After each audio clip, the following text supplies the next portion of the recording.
जय हिंद दोस्तों, आप सभी का स्वागत है हमारे यूट्यूब चैनल एजुकेशन अड्डा विद बीके सर में। आज हम लोग अपनी अगली क्लास को डिस्कस करने के लिए आए हुए हैं। जैसा कि जो है ये आप लोग जानते हैं कि 12 अक्टूबर को जो है जो पेपर निर्धारित है उसको ध्यान में रखते हुए पीसीएस की परीक्षा उसको ध्यान में रखते हुए क्लास आप लोगों के समक्ष डिस्कस की जा रही है। तो आइए शुरू करते हैं अपने पहले प्रश्न की तरफ। तो पहला प्रश्न ये है, 12 मार्च 2025 को प्रधानमंत्री मोदी को किस देश के द्वारा अपने सर्वोच्च सम्मान grand commander of order of star and की ऑफ इंडियन ओशन से सम्मानित किया गया? मॉरिशस के द्वारा जो है ये सम्मान दिया गया प्रधानमंत्री मोदी को। प्रधानमंत्री मोदी को किस देश के द्वारा अपने सर्वोच्च सम्मान grand commander of order of star and की ऑफ इंडियन ओशन, ये इतना लंबा नाम है, इसको आप लोग पढ़ लीजिएगा भाई। इंडियन ओशन देख लीजिए, बाकी grand commander of order of star and की ऑफ इंडियन एसोसिएशन ओशन, तो इसको मॉरिशस के द्वारा प्रदान किया गया। फिर दुनिया का सबसे प्रतिष्ठित संगीत सम्मान ग्रैमी अवार्ड 2025, ये तो आप लोग जानते होंगे संगीत के क्षेत्र में दिया जाता है। जैसे भारतीय अमेरिकी गायिका चंद्रिका टंडन को प्रदान किया गया है। किसको दिया गया? जो भारतीय मूल की अमेरिकी नागरिक है गायिका चंद्रिका टंडन को दिया गया है। उनका और कौन से एल्बम के लिए दिया गया है? उनके त्रिवेणी नाम से उन्होंने एक अपना एल्बम बनाया, उसके लिए उनको प्रदान किया गया। वह भारतीय जिसे जनवरी 2025 में गेट्स कैम्ब्रिज इम्पैक्ट पुरस्कार यानी गेट्स कैम्ब्रिज इम्पैक्ट पुरस्कार 2025 से सम्मानित किया गया, वो उर्वशी सिन्हा है। तो देख लेते हैं एक बार तीनों। पहला ये हो गया मॉरिशस के द्वारा प्रदान किया गया प्रधानमंत्री मोदी को। फिर त्रिवेणी जो एल्बम है उसके लिए चंद्रिका टंडन को जो है ग्रैमी अवार्ड 2025 से सम्मानित किया गया है। फिर गेट्स कैम्ब्रिज इम्पैक्ट पुरस्कार 2025, इससे जो है उर्वशी सिन्हा को सम्मानित किया गया है। फिर मार्च के 2025 में किस देश के द्वारा भारत के प्रधानमंत्री नरेंद्र मोदी को अपने देश के प्रतिष्ठित सम्मान honorary order of freedom of Barbados, तो ये तो बारबाडोस आ गया, तो बारबाडोस ये तो आप लोग देख ही रहे हैं। अभी बारबाडोस में जो है इंडिया टीम ने जो है वर्ल्ड कप भी जीता था। फिर हाल ही में भारत सरकार को सड़क सुरक्षा मानकों को बढ़ाने के लिए मोरक्को में किस प्रकार पुरस्कार से सम्मानित किया गया? Prince Michael road safety award से। Prince Michael road safety award से जो है मोरक्को में भारत सरकार को सड़क सुरक्षा मानक को बढ़ाने के लिए पुरस्कृत किया गया है। तो उस पुरस्कार के क्या नाम है? Prince Michael road safety award. वास्तुकला के नोबेल के रूप में प्रसिद्ध प्रित्जर पुरस्कार 2025 किसे प्रदान किया गया? तो चेंगदू के वास्तुकार लिu जियाकुन को ये प्रदान किया गया है। तो पहला honorary order of freedom of Barbados, फिर ये बारबाडोस।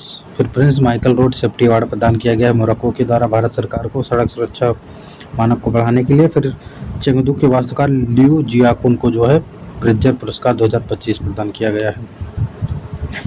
जैसा कि हमने कल आप लोगों से डिस्कस किया था कि जो है अब आगे आने वाली क्लास जो है पुरस्कार से होगा, खेल से होगा। तो ये आप लोग देख रहे होंगे प्रश्न को कि ये लगभग सारे प्रश्न जो है ये पुरस्कारों से ही संबंधित हैं। तो इससे पुरस्कार सारे एक जगह इकट्ठे आप लोगों को मिल जाएगा और आप लोगों को पीपीटी भी मिल जाएगा, तो आप लोग वहाँ से रिवीजन भी कर सकते हैं। हाल ही में अंग्रेजी भाषा श्रेणी में साहित्य अकादमी अनुवाद पुरस्कार 2024 किस पुस्तक को दिया गया? तो हजारों ख्वाहिशें ऐसी, ये एक पुस्तक हिंदी मतलब है, इसका जो है अंग्रेजी में अनुवाद हुआ है तो उसको प्रदान किया गया है। हजारों ख्वाहिशें ऐसी। संगीत अकादमी के द्वारा हाल ही में किस संगीतकार को संगीत कला निधि पुरस्कार दिया गया है? तो वायलिन वादक आर.के. श्रीराम कुमार को दिया गया है। जो वायलिन वादक हैं उनको दिया गया संगीत कला निधि पुरस्कार 2025। भारतीय सशस्त्र बलों को 3 अधिकारियों को विंग कमांडर सुमित महाजन, 3 कमांड अधिकारी हैं। पहले विंग कमांडर सुमित महाजन, मेजर रोहित और लेफ्टिनेंट कमांडर सनी शर्मा को अभी हाल ही में गोल्डन आउल पुरस्कार से सम्मानित किया गया है। गोल्डन आउल, तो गोल्डन आउल पुरस्कार किस देश के द्वारा दिया गया? तो श्रीलंका की सरकार के द्वारा इसको दिया गया है। इसको आप लोग देख लीजिए। फिर दक्षिण भारत के लिए डेनमार्क के मानद काउंसलर जनरल और सनमार ग्रुप के अध्यक्ष, जिन्हें मार्च 2025 में डेनमार्क के राजा ने knight cross of the order of Dannebrog से सम्मानित किया, वो विजय शंकर जी हैं। बिजनेस टुडे इंडिया द्वारा मार्च 2025 में आयोजित वार्षिक सीईओ पुरस्कार समारोह में किस उद्योगपति को business icon of the year के पुरस्कार से सम्मानित किया गया? तो कुमार मंगलम बिड़ला को दिया। बिड़ला ग्रुप के जो है कुमार मंगलम बिड़ला, उसके अध्यक्ष जो है उनको प्रदान किया गया है। फिर 22 मार्च 2025 को किस प्रसिद्ध हिंदी लेखक को वर्ष 2024 के लिए भारत के सर्वोच्च साहित्यिक सम्मान ज्ञानपीठ पुरस्कार से सम्मानित करने की घोषणा की गई? तो ये विनोद कुमार शुक्ला जी हैं, इनको ज्ञानपीठ पुरस्कार से सम्मानित करने की घोषणा की गई है। वह प्रसिद्ध भारतीय जीव विज्ञानी वन्यजीव संरक्षणवादी जिन्हें फरवरी 2025 में प्रतिष्ठित क्रिकेट टाइम मैगजीन ने वुमेन ऑफ द ईयर की सूची में जो है शामिल किया, तो पूर्णिमा देवी वर्मन है, जो असम से संबंधित है, असम राज्य। तो साहित्य के क्षेत्र में प्रदत्त ब्रिटेन का प्रतिष्ठित बुकर पुरस्कार 2025 ब्रिटिश लेखिका सांबा हार्वे को उनके अंतरिक्ष आधारित किस अंग्रेजी उपन्यास के लिए दिया गया था? ऑर्बिटल के लिए इनको प्रदान किया गया है। भारत सरकार की ओर से कॉरपोरेट श्रेणी के तहत पशु कल्याण के लिए दिया जाने वाला सर्वोच्च सम्मान प्राण मित्र राष्ट्रीय पुरस्कार 2025 हाथियों के संरक्षण से जुड़ी किस पहल को? तो ये वनतारा जो पहल है उसको, जिसके संस्थापक अनंत अंबानी हैं, उसको उनको प्रदान किया गया है। United Nations global compact network India के द्वारा 13 फरवरी 2025 को भारत की कौन सी सबसे बड़ी एकीकृत ऊर्जा कंपनी को फॉरवर्ड फास्टर सस्टेनेबिलिटी अवार्ड 2025 से सम्मानित किया गया है? तो वो है एनटीपीसी लिमिटेड को जो है प्रदान किया गया है। फिर वर्षा भरत के निर्देशन में बनी युवा फिल्म जिसे पिछले दिनों रॉटरडैम अंतर्राष्ट्रीय फिल्म महोत्सव में प्रतिष्ठित नेटपैक एशियाई सिनेमा को बढ़ावा देने के लिए जो है पुरस्कृत किया गया, तो बैड गर्ल को जो है पुरस्कृत किया गया। फिर 15 फरवरी 2025 को नई दिल्ली में नागालैंड की किस परियोजना को स्कॉच पुरस्कार, यानी कि वो नागालैंड की परियोजना है, उसको स्कॉच पुरस्कार जो है प्रदान किया गया है? तो वो कौन सी है? नागालैंड फॉरेस्ट मैनेजमेंट प्रोजेक्ट है, NF, यानी कि कौन सा है ये? NFMP, इसको जो है प्रदान किया गया है।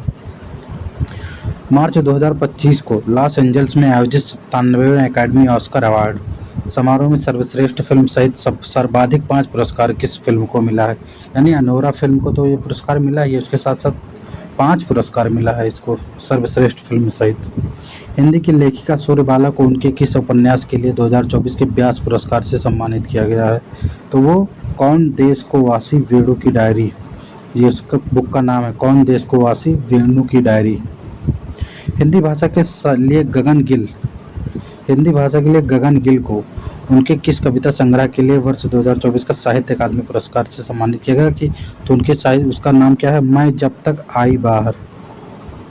एक तो होगा कि कौन देश को वासी वेणु की डायरी के लिए प्रदान किया गया है सूर्यबाला जी को, फिर गगन गिल को जो प्रदान किया गया मैं जब तक आई बाहर उसके लिए प्रदान किया गया है। तो आज के लिए बस इतना ही, बाकी कल हम लोग जो है स्पोर्ट से संबंधित देखेंगे, स्पोर्ट का हम लोग कल न्यूज़ देखेंगे, कवर करेंगे। तो ये रहा हमारा यूट्यूब चैनल एजुकेशन अड्डा विद बीके सर, इसको आप लोग सब्सक्राइब कर लीजिए, अपने दोस्तों में भी शेयर करिए। बाकी ये हमारा टेलीग्राम चैनल है, इसको आप लोग ज्वाइन ज़रूर कर लीजिए, क्योंकि जो है यहीं पर आप लोगों को सारे कंटेंट प्रोवाइड कराए जाते हैं, वहीं पर आपको पीपीटी वगैरह भी मिलती है।